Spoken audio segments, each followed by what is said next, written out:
I've had this weird thought lately. I'm pretty sure the entire super serious global financial system is actually based on old outdoor furniture. No, really, stick with me on this. That number in your banking app, the one that dictates your entire life, well, its great-great-great-grandfather was a splintery piece of wood in a dusty marketplace. I know, it sounds completely nuts, but it's true. All right, so let's unpack this because the origin of all of this is actually wonderfully simple. Okay, so the word we all use, bank, it comes from the old Italian word banco. Now you'd think banco would mean something like fortress of wealth or sacred money place. Nope, it means a bench. That's it, just a bench. And you have to picture the scene here, right? Forget the marble columns and the silent tellers behind bulletproof glass. We're talking about some guy in an open-air market, probably shouting about the price of olives one minute and then turning around to manage the town's life savings the next. Banking wasn't a profession.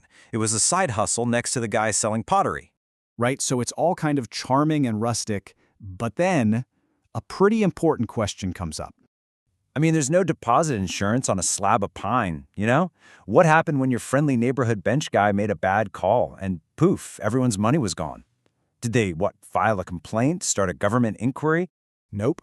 They did this. Literally. Just straight up vandalism as financial regulation. You gotta admit, customer service was a lot more direct back then. No waiting on hold, just hammers. And this is where it gets perfect. The Italian phrase for a broken bench is bancarotta. Bancarotta. Sounded all familiar? That's right. The incredibly serious corporate legal term bankrupt literally just means someone took a mallet to your workbench. And that's what's so brilliant about it. See, a banco wasn't just a piece of furniture. It was a physical symbol of trust. So a bancarotta, a broken bench, was this very public, very literal announcement that the trust was shattered. It's just so simple and visual. You have to love it. So the big question is, how did we get from a bunch of angry villagers smashing wood to, digital wire transfers? Well, that's the whole journey, right there. We went from a physical thing, the bench, to a symbolic action, breaking the bench. And then that evolved into this enormous, abstract, global idea we call a bank. And the whole time, it just kept the name of the original furniture. Which leads to the unavoidable and slightly hilarious conclusion that, yeah, this is what's going on.